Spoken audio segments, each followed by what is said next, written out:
Next on the news, New Yorkers voted yes on an abortion measure. Now the Bishop of Brooklyn is inspiring Catholics to keep up the pro-life fight. We're going to have to be strong. A Colorado woman who almost took part in a chemical abortion is now saying she's happy she saved her baby's life. I won't lie to you, I don't think I was ever really ready to take that pill. Plus, we get a sneak peek into the busy life of a St. John's University student, how she combines her education, faith, and charity all into a single day. I'm Christine Persichetti. Currents News starts right now.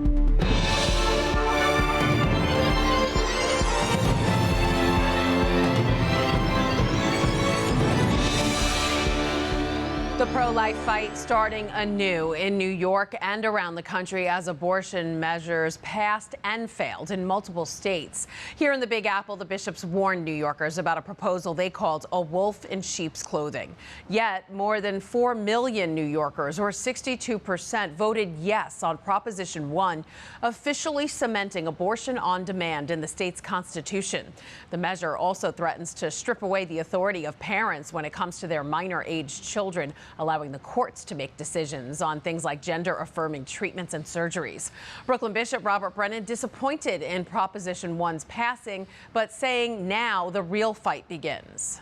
We have to be strong in exerting our constitutional rights and living according to our conscience and insisting on those rights that are ours, to exercise our faith, to live that faith as we have been taught as the Catholic tradition, not to take on burdens against our conscience. So we're going to have to be strong. You know, as we were heading up to the election, one of the things I said is we don't just involve ourselves in the political life of the country at the time of election, but that part of our responsibility is to continue to engage our political leaders, our elected leaders, the heads of agencies, but really to continue to engage them and let them know, to witness to the truth, to witness to the truth of human dignity, and keep informing them of our concern and our commitment. Bishop Brennan, along with the other bishops of New York, are committed to helping moms in need. They have a resources page designed to find a pro-life center near you. Just go to nyscatholic.org/help for moms. There's also a statewide map that directs you to local Catholic parishes that have ministries available. New York was one of several states that protected abortion on election night. Colorado, Maryland, Montana, and Nevada also voted to enshrine abortion into their constitutions, while Arizona and Missouri voted to expand their abortion access.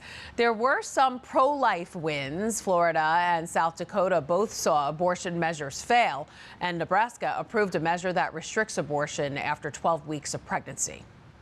Aside from cementing the right to an abortion in the state constitution, Colorado also has a law that prevents medical professionals from reversing a chemical abortion.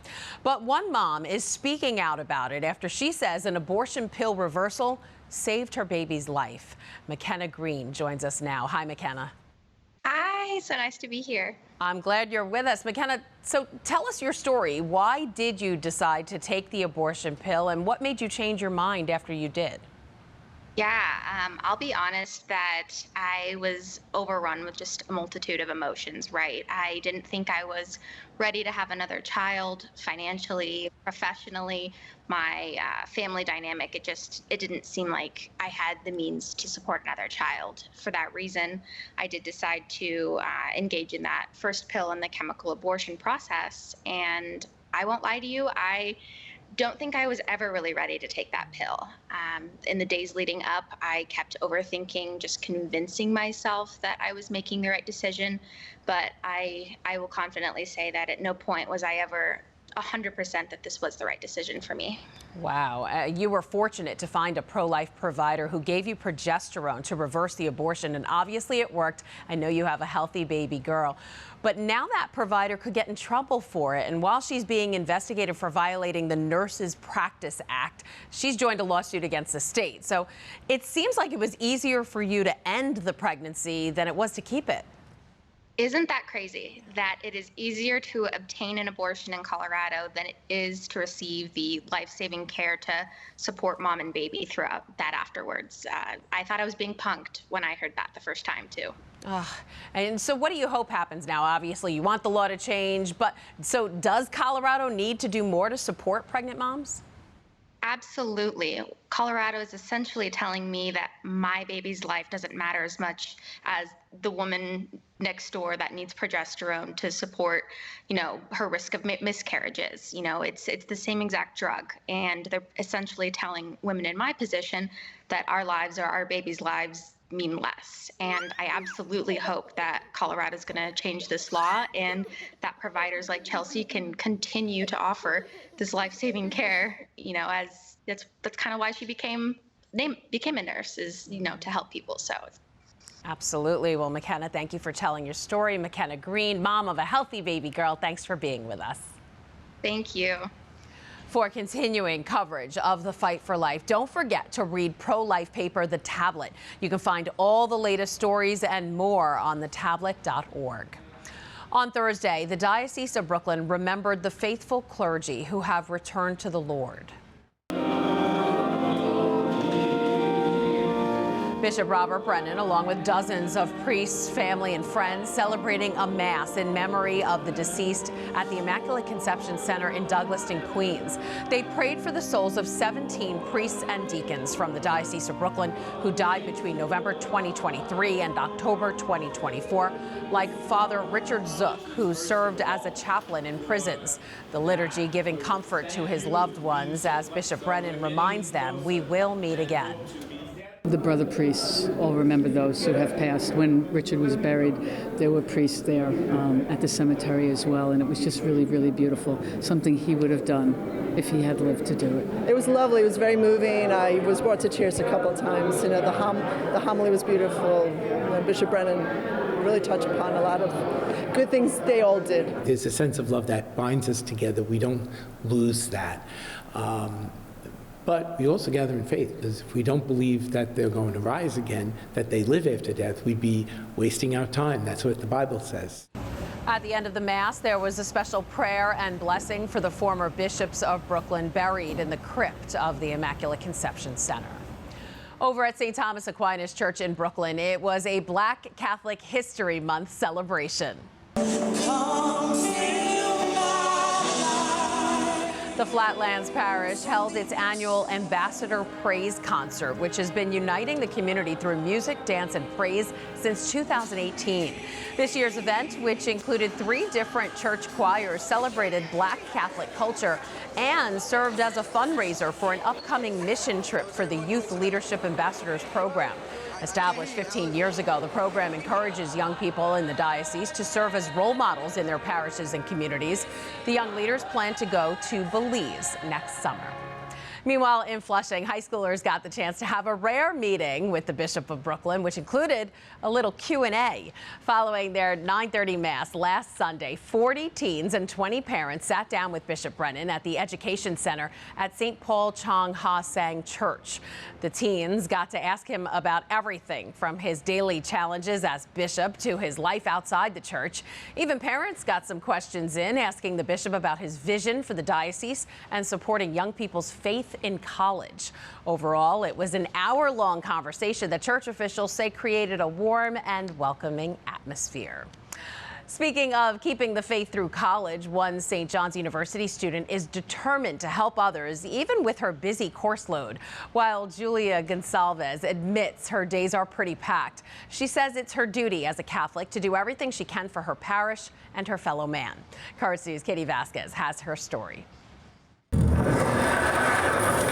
Hello, how can I help you? One day a week, you will likely find Julia Gonsalves in the office of Holy Family Church in Fresh Meadows. where she is also a parishioner. I think my work strengthened my faith because I'm here interacting with the parishioners and I get to see the church in action. It fortifies that bond that I have here with Holy Family. Hello, Holy Family. How can I help you? But her day doesn't end here. The St. John's University student heads to the Jamaica campus, catching up on schoolwork as a government and politics major with a minor in French. Although this is her second year, the Queens resident came in with enough college credits from Archbishop Malloy High School that she is technically a junior. When doing her college search, the Catholic college always came up as her #1 choice. It was St. John's that kind of won out. All my family had gone there and I knew of the great opportunities. St. John's has a focus on the Vincentian mission of giving back. So Julia started volunteering at Zion Tabernacle Church food pantry in Ozone Park her first year. Thank you. And continued coming back. You know that you helped people and you get to see all of them too. I guess it's more about the corporal works of mercy. It's a very physical giving back. And she believes these experiences will give her a global perspective that will help after she graduates. I'd love for my future work to be giving back and to be leaving things better than I found it. Hopefully this job does it a little bit, but in the future I'd love for my profession with government and politics to emanate that. Here you go. Thank you. The 19-year-old plans to study abroad and complete internships as she wraps up the next 2 years. Katie Vasquez, Currents News. And we wish Julia good luck. That is this Currents News Update. I'm Christine Persichetti. Thank you for joining us because we are putting your faith in the news. Hope to see you again next time.